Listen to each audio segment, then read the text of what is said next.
언어와 종족과 나라대로라는 제목으로 하나님 말씀 전하겠습니다. 오늘 우리 본문은요, 사실은 1절부터 5절까지만 읽었지만 사실은 10장 전체에 있는 말씀이 오늘 본문이 되겠습니다.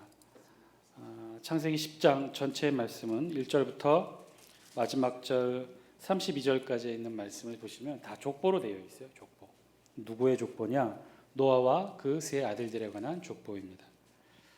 오늘 본문은 그래서 대홍수 심판 이후에 이제 새로운 인류의 시작으로 노아와 그 세 아들들을 주인공으로 삼아 이들이 어떻게 각각 그 종족과 민족으로 급속히 분화해 가는지를 오늘 성경이 족보의 형태지만 그려내고 있는 것이죠.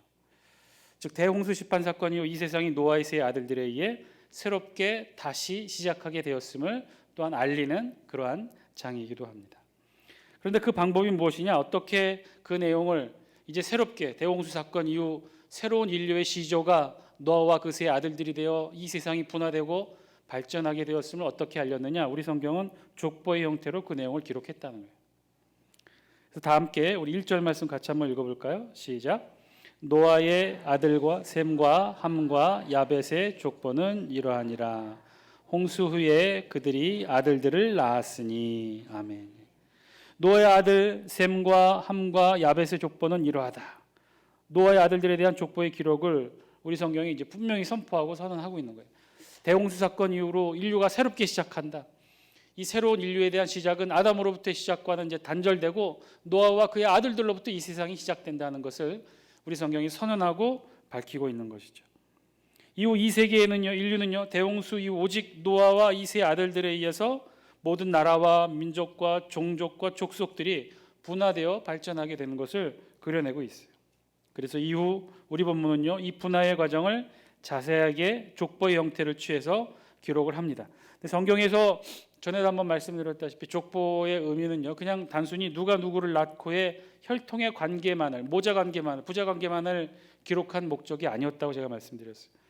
성경에서 단순히 누군가의 혈통만을 기록하는 의미로 족보를 기록한 것이 아니라 성경에서는 족보에 더 깊은 의미가 담겨 있다는 것을 제가 말씀을 드렸어요. 그 깊은 의미 중에 하나는 무엇이냐면요, 신분을 알려준다는 거예요. 이 사람의 소속이 어디고 이 사람의 신분이 어디고, 일종의 우리가 대한민국 국민임을 증명하는 것은 뭐죠? 주민등록증. 요즘은 뭐 잘 사용하지 않죠. 주로 이제 운전면허증을 많이들 가지고 계셔서 운전면허증으로 대신하는데, 이런 증명서는 내가 대한민국 국민이고 내가 대한민국에서 운전면허 자격증을 땄다고 하는 것을 알려주는 일종의 자격을 알려주는 증명서인데, 족보가 그런 역할을 했다는 거예요. 내가 누구의 후손이고 어떤 사람이고 어떤 혈통을 가지고 있는 것을 드러내고 알려주고 증명해내는 거, 이게 족보의 의미인데, 우리 조선시대에도 이 중기와 후기를 거치면서 말기를 지내면서 조선시대 신분제 사회에 큰 변화를 일으키는 계기가 됐다고 제가 전에도 한번 말씀을 드렸죠. 많은 사람들이 관직을 사고 팔게 되고 또 그 과정 중에서 신분의 변천이 이루어지게 되는데, 결정적인 신분의 변천 과정의 핵심이 되는 것, 즉 천민이 평민이 되고 평민이 양반이 되는 가장 중요하고 결정적인 역할을 하는 것이 뭐였냐면 족보였어요. 족보. 그래서 결국은 족보를 사거나 족보를 위조하거나 추가해서 신분을 세탁하고 변천하게 되는 수단으로 삼게 되었다는 것이죠. 성경에서의 족보의 의미도 마찬가지. 그냥 단순히 누가 누구의 후손만, 누가 누구를 낳고의 후손만을 의미하는 것이 아니라 거기에는요, 세밀하게 읽어보면 의미가 담겨 있다는 거예요. 그 이상의 의미를 담고 있는 것이 족보라는 거예요. 그 사람의 신분, 소속, 또 지위까지도, 어떤 사회적 위치를 가지고 있는지도 족보를 통해 성경이 그것을 증명해주고 알려주고 있다는 사실입니다. 때로는 오늘 본문과 같은 창세기 10장과 같은 중요한 신학적 근거가 되는 역할도 족보가 하게 된다는 거예요. 자, 오늘 본문의 노아의 족보는 과연 어떤 의미들을 담고 있는지 오늘 말씀을 통해 저와 여러분들이 함께 찾아가 의미를 깨닫게 되기를 바랍니다. 10장 전체가 사실은 노아의 아들들의 족보에 대한 기록으로 되어 있는데요, 자세히 이렇게 읽다 보면 세 부분으로 나누게 됩니다. 노아의 세 아들 야벳, 또 함, 또 셈, 이렇게 세 아들이 있는 것처럼 이 노아의 족보도요, 이 세 부분으로 나누어져서 기록하고 있어요. 세 아들에 대한 족보답게 야벳, 함, 셈 순서로 그 아들들의 후손에 대해서 기록을 합니다. 근데 왜 이 순서였을까? 원래 노아의 아들의 순서는 어떻게 기록되어 있죠? 우리 성경에 보면 셈, 함, 야벳 순으로 기록되어 있죠. 정확히 장자, 차자, 이렇게 막내의 의미로 우리 성경에 기록하고 있지 않지만 항상 그 순서를 이렇게 기록하는 것으로 보아 셈이 장자였는데 오늘 성경은요 지금 누구부터 기록하냐면 막내부터 기록해요. 야벳, 함, 셈 순으로 기록합니다. 왜 그랬는지 그 순서의 이유는 잘 알 수는 없으나 그래서 몇몇 학자는 원래 장자가 야벳이 아니었을까 이렇게 주장하기도 하는데 그래서 정확한 건 아니온 것 같고요. 오늘 10장의 본문을 보면 2절부터 5절까지는 누구에 대한 족보냐? 야벳에 대한 족보예요. 야벳의 후손들의 명단이 쭉 기록이 되어 있습니다. 2절부터 5절까지. 그리고 6절부터 20절까지 상당히 긴 본문이에요. 상당히 긴 분량으로 누구의 아들들에 대해서 기록하고 있냐면 함의 아들들과 그 후손들에 대해서 기록하고 있어요. 그리고 마지막으로 21절부터 31절까지는 셈으로부터 갈라져 나간 후손들의 명단이 기록이 되어 있습니다. 특이하다고 한다면 이 10장 전체에 기록된 노아의 세 아들들에 대한 족보에는요, 그 어디에도 사실은 통일성은 없어요. 통일성을 찾을 수는 없어요. 세대수도 야벳과 함, 첫 번째와 두 번째로 기록한 야벳과 함의 후손들에 대해서는요, 간단히 2대에 걸쳐서만, 즉 아버지와 아들에 대해서만 명단이 기록되는 반면에 셈의 경우는 무려 그 대수가 4대에 걸쳐서 기록이 되어 있어요. 그 야벳과 함은 2대에만 걸쳐서 그 명단이 기록되어 있는 반면에 셈의 족보의 후반부에 있어서는 4대에 걸쳐서 그 후손들이 기록이 되어 있다는 거예요. 그리고 명단의 수도 다 달라요. 야벳은 2대에 걸친 총 14명의 명단이 우리 성경에 기록이 되어 있고요. 함 역시 2대에 걸친 총 30명의 명단이 우리 성경 노아의 족보에 기록이 되어 있어요. 그리고 마지막 세 번째 셈의 계통은 총 4대에 걸쳐서 총 26명의 명단이 기록되어 있습니다. 그래서 14명, 30명, 26명. 공교롭게도 이 14명, 30명, 26명 합치면 총 70명이 되는데 70명의 명단을 우리 성경에 기록합니다. 그러니까 노아의 아들 야벳, 함, 셈 2대든지 4대든지 하여튼 그 명단을 총 70명을 거쳐서 이 70명의 후손들에 대한 기록들을 쭉 기록하고 있어요. 특별한 통일성을 가지고 있는 것도 아니고 어떤 특별한 일정한 규칙을 가지고 있는 것처럼 보이지도 않습니다. 쭉 야벳, 함, 셈 순서로 그 후손들을 기록하면서 중간중간 특별한 경우에 한해서 사건들을 기록을 합니다. 특히 함의 아들과 후손들에 대해서는요 아주 자세한 설명을 깃들였어요. 6절에 보면 이렇게 되어 있죠. 함의 아들은 구스와 미스라임과 붓과 가나안이요. 그러니까 함의 아들은 구스와 미스라임과 붓과 가나안이라는 거예요.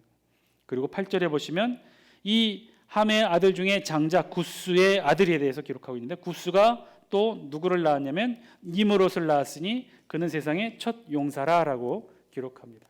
여러분 니므롯 다 많이 들어보셔서 알고 계시죠? 함의 아들 구스 그리고 또 그의 아들 니므롯에 대한 설명이 우리 성경에 간단하지만 기록되어 있어요. 뭐라고 기록되어 있느냐? 니므롯을 낳았는데 그는 세상의 첫 용사라라고 기록하고 있어요. 성경에 의한 니므롯에 대한 기록은 첫 용사고 그 다음 절에는 용감한 사냥꾼이었다라고 우리 성경이 이어서 니므롯에 대해서 좀 더 자세히 설명을 합니다. 우리에게 니므롯이라는 이름은 익숙한 이름으로도 기억됩니다. 이 세상에서 첫 용사고 또 용감한 사냥꾼이고 그래서 여러분은 니므롯을 어떻게 기억합니까? 그냥 특이한 이름 정도로 기억합니까? 아니면 소위 말해서 성경에 나와 있는 이름 중에 좋은 이름, 나쁜 이름으로 구분한다면 좋은 이름으로 구분합니까? 나쁜 이름으로 구분이 됩니까? 우리 성경에 보면 이렇게 특별히 나쁜 단어를 사용하지 않기 때문에 그냥 좋은 이름으로 기록하겠지만 실제 히브리 원어로 보면 굉장히 나쁜 뜻으로 기록이 되어 있어요. 니므롯이라는 이름의 뜻 그 자체가 무슨 뜻이냐? 히브리어로 보면 이 니므롯이라는 단어의 뜻은요 반역자라는 뜻이에요. 반역자. 배반하는 사람, 반역하는 사람, 저항하는 사람, 거스르는 사람. 학가다라는 것이 있는데요. 학가다. 기독교 사관학교에서도 이 단어를 사용해서 학습 체계로 갖추고 있기도 한데, 학가다가 뭐냐면 순수한 히브리적 뜻으로 이 설화 혹은 전설이라는 의미인데요. 이 학가다를 영어로 번역을 하면 더 텔링이라는 뜻이에요. 더 텔링, 학이 더라는 뜻이고, 가다가 텔링, 이야기라는 뜻입니다. 그러니까 그 이야기라는 뜻이에요. 그 자체가 학가다가. 그래서 그 말의 뜻은 그냥 그 이야기 혹은 설화, 전설들을 얘기하는데, 그러니까 우리말로 바꿔 얘기하면 그 이야기 정도 되겠는데요. 이것은 일종의 구약 성서를 랍비들이 이야기 형식으로 주석해 놓은 책을 의미합니다. 오래된 책이고, 성경에 있는 내용들을 이제 풀어서 우리 랍비들이 기록한 책이고, 그러니까 성경 안에는 포함되어 있지 않지만 유대인들은 구약 성경을 볼 때 참고로 하는 여러 서적 중에, 여러 책 중에 하나가 이 학가다라는 책이에요. 랍비의 전통에 따라 랍비들이 쭉 성경을 보면서 성경에 있는 부분들을 해석해 놓은 책이죠.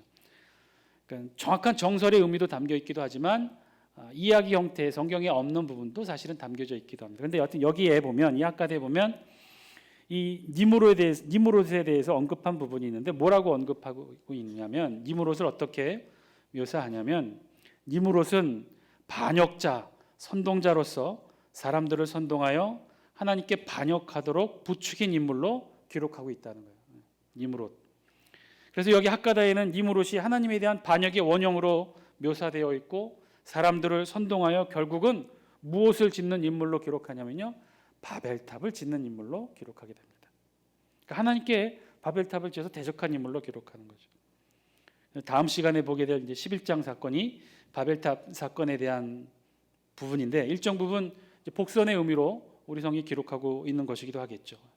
그런 바벨탑을 통해서 사람들을 선동하여 하나님을 대적하게 했던 사람이 바로 니므롯이라는 거예요. 그래서 니므롯 이름의 뜻도 반역자고, 그래서 10장은 그에 대해서 이제 구체적으로 설명을 하고 있는 거죠. 니므롯이 결국 니므롯의 조상이 어떻게 되었던 것이냐? 니므롯이 결국 누구의 후손이냐는 거예요.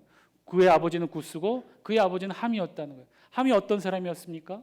지난 시간 우리가 노아의 실수를 보게 되었는데, 그 노아의 실수를 들춰내고 드러내고 웃으면서 좋아했던 인물 중에 인물이 바로 함이었다는 거예요. 그 함의 후손 중에 하나가 결국 니므롯이었고, 니므롯이 나중에는 결국 하나님을 대적하는 바벨탑을 쌓아서 하나님을 대적하는 그런 인물이 되었다는 거예요. 그래서 9절에 보면 우리 성경은 니므롯에 대해서 조금 더 추가적으로 더 기록하고 있어요. 9절 우리 같이 한번 읽어볼까요? 시작. 그가 여호와 앞에서 용감한 사냥꾼이 되었으므로 속담에 이르기를 아문은 여호와 앞에 니므롯같이 용감한 사냥꾼이로다 하더라. 아멘. 공교롭게도 우리말에는 이렇게 좀 좋은 단어로 표현이 되어서 우리가 니므롯을 그냥 이렇게 뭐 좋은 의미로 이렇게 기억하게 되는데, 여기서도 마찬가지예요. 하나님 여호와 앞에서라는 뜻을 썼는데, 여호와 앞에서, 여호와 앞에, 이 앞에서는요 against예요. against.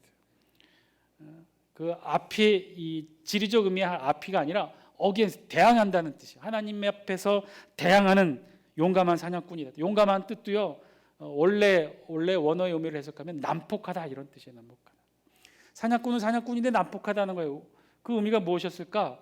사냥꾼이 목적에 이어서 동물을 사냥을 하지요. 가죽을 목적으로 하든 고기를 목적으로 하든 자신의 목적에 맞게 사냥을 합니다. 그래서 사냥꾼들도 룰이 있어요. 불필요한 사냥, 의미 없는 사냥 하지 않아요. 꼭 목적에 맞는, 목표에 맞는 사냥을 하게 되겠죠. 그런데 이 용감한 사냥꾼이라는 뜻, 여기 9절에 사용된 이 뜻은요, 그런 의미가 아니라는 거예요. 난폭한 사냥꾼이라는 거예요. 목적에도 목표에도 맞지 않도록 무참하게 살상했던 그런 사냥꾼이 바로 니므롯이라는 거예요. 그가 여호와 하나님 앞에 대항하면서 난폭한 사냥꾼이 되었으므로 속담에 이르기를 아무는, 즉 난폭하게 대항하고 거칠게 행동하는 사람을 일컬어 아무개는 여호와 앞에 니므롯같이 난폭한 사냥꾼이 되었다라고, 그런 속담까지 있을 정도로 니므롯에 대한 인물에 대해서 우리 성경이 기록을 합니다. 니므롯이 그랬다는 것이죠. 하나님께 대항하고 난폭한 사냥꾼의 모습으로 그렇게 알려지게 되었다는 거예요. 그리고 그런 그가 결국은 세운 나라가 어떠했느냐? 10절, 11절, 12절 보세요.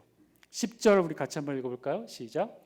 그의 나라는 시날 땅의 바벨과 에렉과 악갓과 갈레에서 시작되었으며, 꽤 넓은 지역을 다스렸어요. 워낙 난폭하고 용감하다고 난폭하고 또 지배적이고 폭압적이고 폭력적인 성격으로 많은 사람들을 이렇게 제압하고 또 이끌었던 모양입니다. 그래서 시날 땅에 쭉 여러 지역을 다스리게 됐는데 그 중에 하나가 어디예요? 바벨이라는 거예요. 바벨. 11절 같이 한번 읽겠습니다. 시작. 그가 그 땅에서 아수르로 나아가 니느웨와 루오보딜과 갈라와. 이 바벨, 에렉, 아갓, 또 갈레, 바벨에서 자신의 지지 기반과 영토를 쌓아놓은 이 니므롯이 또 어디로 진출했다는 거예요? 아수르로 나갔다는 거예요. 니느웨로 갔다는 거예요.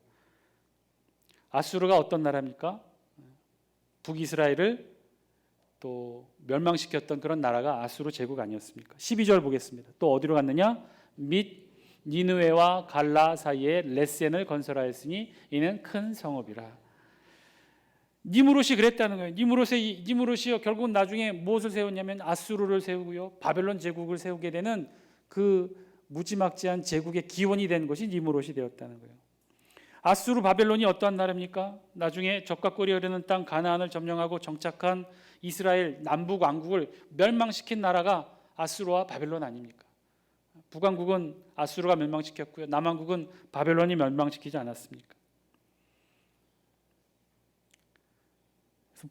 그래서 오늘 성경은 이 족보를 통해 니므롯을 이렇게 설명하고 있고요. 또 이후 성경은 이 함의 자손 중에 가나안의 기원에 대해서, 또 블레셋의 기원에 대해서도 함 족속을 통해 설명을 합니다.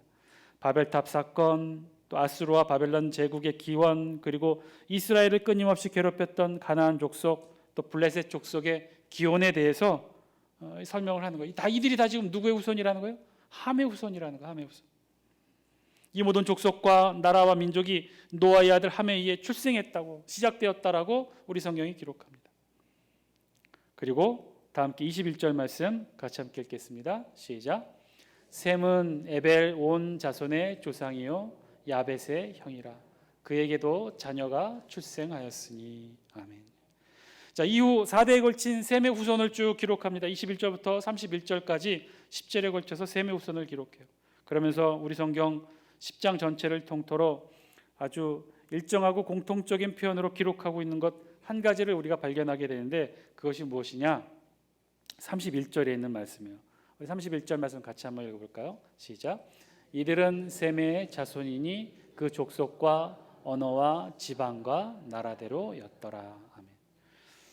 야벳, 그리고 함, 좀 길게 함에 대해서 설명하고, 그리고 셈에 대해서 설명을 쭉 하면서 31절 말씀에 보니 이들은 셈의 자손이니 그 족속과 언어와 지방과 나라대로였더라 라고 기록을 하고 있어요. 그런데 이 31절 말씀을 가만히 읽다 보니 마지막 부분, 그 족속과 언어와 지방과 나라대로였더라, 우리 10장을 통해서 읽어보니 이것이 반복된 표현인 것을 우리가 알게 됩니다. 이 31절 말씀에 그 족속과 언어와 지방과 나라대로였더라, 노아의 아들 세 아들 야벳, 함, 셈의 족보를 기록하면서 각각의 야벳의 족보, 함의 족보, 셈의 족보를 기록하면서 각각의 마지막 구절을 우리 성경이 통일되어 강조하듯이 한 절로 기록한 것이 있는데, 그것이 무엇이었느냐? 그 족속과 언어와 지방과 나라대로였더라라는 말들을 반복하고 있어요. 31절이 셈의 족보의 마지막을 기록한 것이라고 한다면 20절 말씀 우리 같이 한번 볼까요? 20절 시작. 이들은 함의 자손이라 각기 족속과 언어와 지방과 나라대로였더라. 아멘. 함의 후손들을 쭉 기록하고 이제 함의 족보를 정리하면서 마지막에 뭐라고 기록했냐면요, 이들은 함의 자손이라 각기 족속과 언어와 지방과 나라대로였더라. 또 마찬가지예요. 야벳 5절에 보면요, 야벳 족보를 기록하면서 끝을 이렇게 맺어요. 같이 한번 읽겠습니다. 시작. 이들로부터 여러 나라 백성으로 나뉘어서 각기 언어와 종족과 나라대로 바닷가의 땅에 머물렀더라. 아멘. 5절, 20절, 31절 그 족속과 언어와 지방과 나라대로였더라. 각기 족속과 언어와 지방과 나라대로였더라. 각기 언어와 종족과 나라대로 바닷가의 땅에 머물렀더라. 마치 노아의 세 아들의 족보를 나누어 기록하면서 그 어떤 시그널을 입력하듯이 비슷한 단어와 의미로 표현하고 있어요. 이 말뜻이 무엇일까? 이 구절의 뜻이 뭘까요? 말씀의 뜻은 이렇습니다. 노아의 세 아들이 각각 그 족속과 언어와 지방과 나라대로 분화했다는 것이죠. 노아의 세 아들을 기점으로 각기 나라와 지방과 족속과 혈통, 지역과 특성과 문화와 언어대로 분화하기 시작했다는 거예요. 즉 대홍수 사건 이후 전 인류가 노아의 세 아들의 각각의 혈통과 그 모습과 각자의 축복에 따라 전 세계의 민족과 지역과 나라와 족속과 언어를 이루며 살게 되었다는 것을 우리 성경이 기록하고 있는 것이죠. 우리 성경 창세기 10장이 우리에게 주는 하나님의 음성이 그렇다는 거예요. 한마디로 지금의 전 세계가 노아의 홍수 이후 노아의 세 아들의 분화로 이루어졌다는 것이죠. 노아의 세 아들로부터 시작되게 되었다는 거예요. 야벳의 후손, 함의 후손, 셈의 후손에 따라 각각 그 종족과 나라와 민족과 언어대로 분화되어 이 세상이 이루어지게 됐다는 것이죠. 이 세상의 역사가 창세기로부터 시작하는 인류의 역사의 시작이 10장에 있는 말씀처럼 노아의 세 아들들의 분화로 인류 역사가 시작하게 되었다는 거예요. 각각의 족속대로, 각각의 언어대로, 각각의 지역대로, 각각의 나라대로 분화를 이루어 오늘 우리의 모습이 되었다는 것이죠. 사랑하는 장수교 성도 여러분, 오늘 말씀은요, 인류의 시작, 그 분화의 시작이 창세기 10장 노아의 세 아들들을 통해 이루어짐을 말씀하고 있어요. 이 인류 역사가 그렇다는 것이죠. 이 세상이 그렇다는 거예요. 그렇게 시작되었다는 거예요. 대홍수 이후 노아의 세 아들로부터 시작되었다. 각각 그 나라와 민족과 족속과 언어와 문화와 풍습대로 그렇게 분화되어 오늘날 이 땅 이곳까지 이루게 되었다는 거예요. 그래서 그 뿌리를 거꾸로 거슬러 올라가다 보면 누가 나온다는 거예요? 노아가 나오고, 노아를 거슬러 올라가다 보면 누가 나온다는 거예요? 아담이 나오고, 아담을 거슬러 올라가면 누가 나온다는 거예요? 태초에 천지를 창조하신 하나님이 나오게 된다는 거예요. 이는 족보를 통해 구약의 신학적 고백이고 구약을 통한 신앙 고백이 바로 이 10장 족보를 통해 오늘 우리에게 말씀하고 있다는 것입니다. 우리의 뿌리가 그렇다는 거예요. 우리의 뿌리. 인류 역사, 세상의 역사 그렇다는 것이죠. 뭐 복잡하고 다양하고 뭐 대단해 보이는 것 같아 보이지만 그렇지 않다는 거예요. 우리의 뿌리가 그렇다는 거예요. 우리의 뿌리가 결국 올라가다 보면 노아의 세 아들들을 만나게 되고 그 노아의 세 아들들을 올라가다 보면 노아를 만나게 되고 대홍수 사건을 거쳐 그 이전으로 올라가다 보면 아담을 만나게 되고 아담을 거쳐 올라가게 되면 태초의 천지를 창조하고 계신 하나님께로 우리의 뿌리가 이어져 가게 된다는 것이죠. 우리가 그렇다는 거예요. 뭐 어디서 우주에서 뚝 떨어진 것 그런 것이 아니라 하늘에서 뚝 떨어진 것이 아니라 어떤 뭐 특별하고 상상적인 그 무엇 같은 그런 것이 아니라 그저 순차대로 그 노아와 그 세 아들들이 분화를 거쳐 이 세상을 이루었듯이 쭉 뿌리를 따라 올라가다 보면 노아의 그 세 아들이 나오고 노아가 나오고 아담이 나오고 태초의 천지를 창조하고 계신 하나님께로 나아지는 것, 연결되어지는 것, 우리의 뿌리의 연결이 그렇게 된다는 거예요. 우리가 다 그 우선으로 그 뿌리로 그렇게 삶을 살아가게 됐다는 거예요. 뭐 어디 뭐 우주에 뭐 어떤 특별한 기원이 있고 무엇이 오고 뭐 우주인이 있고 뭐 그런 거 아니라. 얼마 전인데요, 한겨레 신문에 이런 기사가 났습니다. 그 기사 제목이 이거였어요. 인공지능 신을 섬기는 교회가 있다. 내용인즉 사진 한 장 보여주실래요? 잘생긴 사람이에요. 누구냐면요, 앤서니 레반도브스키, 이름도 그런데 앤서니 레반도브스키인데요, 이 인공지능 신을 섬기는 종교를 창시한 창시자입니다. 저 사람 직업이 뭐냐면요, 옛 구글, 지금은 아니고요, 구글 엔지니어였어요. 구글 엔지니어 출신으로 억만장자가 된 돈을 번 사람이에요. 뭐 예를 들면 지금 뭐 보편화 상용화되고 있는 자율주행차의 어떤 프로그램들 이런 것들을 다 프로세싱한 사람이고요. 엔지니어 치고는 미국에서 가장 성공한 사람으로 꼽히는데 그 사람이 종교를 만들었다는 거예요. 종교의 이름도요, 미래의 길, Way of the Future라는 얘기예요. 미래의 길이라는 종교를 만들었다는 거예요. 그러니까 미국발 언론 보도에 의하면 캘리포니아 주정부와 국세청에 종교단체 설립 신고서를 제출하면서 이 종교단체가 알려지게 됐고, 거기 보면 이 교회 설립 목적을 이렇게 기록했는데, 인공지능에 기반해 신격의 실현을 개발하고 촉진함으로써 사회 발전에 기여하고자 종교를 만들었다는 거예요. 원래는 이게 알려지지 않았어요. 그런데 미국에서도 종교 단체에는 면세를 해줍니다. 근데 하여튼 그 면세 규정에 따라 서류들을 신고해야만 면세를 받게 되는데, 그래서 서류 신고하다가 국세청에 접수된 신고를 보고 알려지게 됐다는 거예요. 원래는 만들어진 지 한참 지났으나 면세 자격을 당국이 요청하게 되면서 그 실체가 드러냈다는 것이죠. 재미있는 사실은 어떻게 이런 생각을 하게 되었을까? 그것도 과학자의 신분으로. 성공한 과학자였어요. 잘 알려진 과학자입니다. 과학자 신분으로 본인은 어떻게 이런 종교를 창시하게 됐는지, 이 종교를 창시하면서 본인은 뭐라고 자신을 스스로 임명했냐면 종신사제로 임명했어요. 따르는 사람들도 꽤 됩니다. 꽤 많아요. 주로 지식인들, 과학자들, 이런 사람들이 여기에 참여하고 있어요. 이들이 주장하는 인공지능을 종교로서 신격화되고 섬기는 중요한 이유 무엇이냐? 언젠가는 지금의 인공지능 수준이 지금 많이 발전했잖아요.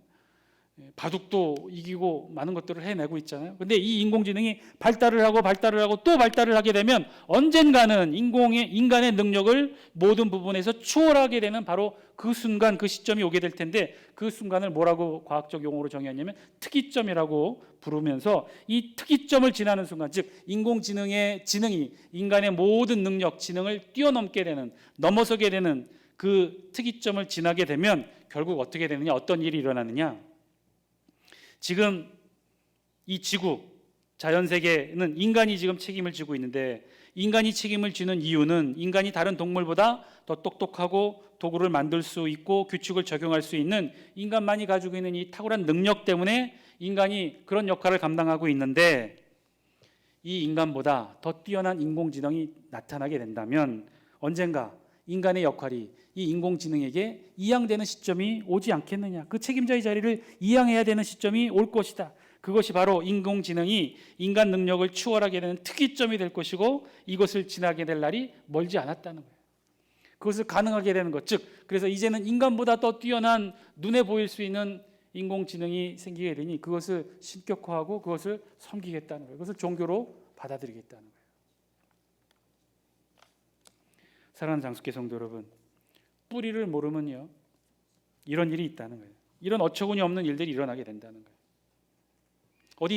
어찌 이뿐이겠습니까? 지금 우리 주변에서 일어나는 모든 일들, 황금 만능주의로부터 피폐해져가는 우리 삶의 모습들, 정치권의 모습들, 국가와 나라 간의 모습들, 얼마나 많은 일들을 오늘 요즘은 뉴스와 또 전 세계 뉴스를 통해 우리가 보게 됩니까? 있을 수 없는 일, 상상할 수 없는 일들을 많이 보게 됩니다. 이런 일들이 일어나게 되는 것들이 무엇일까요? 왜 이런 일들이 일어나게 되는 것일까요?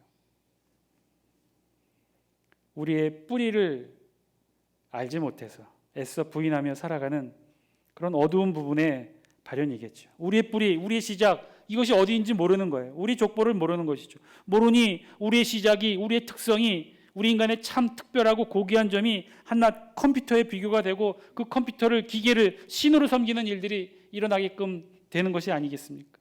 우리의 뿌리, 노아의 세 아들을 거쳐 아담을 거쳐 하나님에게 이어지는 우리의 뿌리를 알지 못해서 일어나는 일들이라는 거예요.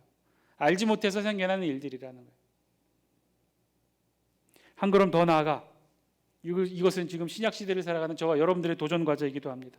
오늘 우리가 창세기 구약에 있는 10장에 있는 본문을 읽으면서 우리가 이 주제를 마음의 묵상의 주제로 삼고 있는데요, 한 걸음 더 나아가서 지금 저와 여러분들은 어떤 시대를 살고 있습니까? 구약의 시대를 넘어 신약의 시대를 살아가고 있지 않습니까? 신약의 시대는 어떤 시대입니까? 예수 그리스도를 거쳐 우리의 뿌리에도 아주 중요한 신학적 변곡점을 지나는 그 시대를, 우리 이 신약 시대를 살아가고 있는 거 아닙니까? 노아의 세 아들들로 이어지는 우리의 뿌리의 연결이, 이게 구약 시대에 우리의 뿌리 연결이었다면요, 지금 저와 여러분들이 살아가고 있는 이 신약 시대의 뿌리 연결은 어떻습니까? 중간에 2000년 전에 예수 그리스도가 이 땅에 오셨지 않습니까? 그 예수 그리스도의 보혈로 우리의 뿌리에 변곡점이 생겼다는 거예요. 우리 뿌리는 그래서 더 이상 노아와 그 세 아들로 거슬러 가지 않는다는 거예요. 바로 어디로 연결된다는 것입니까? 예수 그리스도를 통해 하나님 아버지께로 연결되는 이 놀라운 뿌리의 변화의 시대, 신약 시대를 우리가 지금 살아가고 있다는 거예요. 성령의 시대, 은혜의 시대를 살아가고 있다는 거예요. 따라서 지금 우리의 뿌리는요, 예수 그리스도로 바로 하나님께로 올라갑니다. 우리의 족보, 우리의 신앙의 족보는 그래서 신약 시대에 다시 쓰여지고 있다는 것이죠. 예수 그리스도를 통해 각기 언어와 종족과 나라대로 지금의 우리의 모습을 이루며 살아가게 되었다는 거예요. 언어도 다르고 민족도 다르고 나라도 다르고 문화와 풍습도 다 다르지만 우리 모두 예수 그리스도로부터 분화되어 오늘 우리 기독교 그리스도인들이 되었다는 거예요. 우리 신앙의 뿌리는요, 그래서 신약시대 우리 신앙의 그리스도인들의 뿌리는요, 2000년 전 예수 그리스도입니다. 컴퓨터가 아니라, 수천 년 된 소나무가 아니라, 곰이 아니라 예수 그리스도, 그분이 우리 족보의 시작이고 우리의 뿌리의 시작입니다. 그분께로 이루어지는 신앙의 뿌리, 그 끈을 놓지 않고 끝까지 잡고 있어야 우리의 신앙의 끈이 이어질 수 있습니다. 오늘 이 시간 저와 여러분들에게 주신 하나님의 음성 들을 수 있게 되길 바랍니다. 우리의 신앙의 뿌리는 누구입니까? 우리의 뿌리는 어디입니까? 예수 그리스도. 우리 신앙의 혈통이 누구인지, 오늘 우리가 어떻게 살아 신앙의 호흡을 이어갈 수 있는지 우리 자신을 돌아보고 우리 신앙의 뿌리를 견고히 세울 수 있는 저와 여러분들이 되기를 주의 이름으로 간절히 축원드립니다.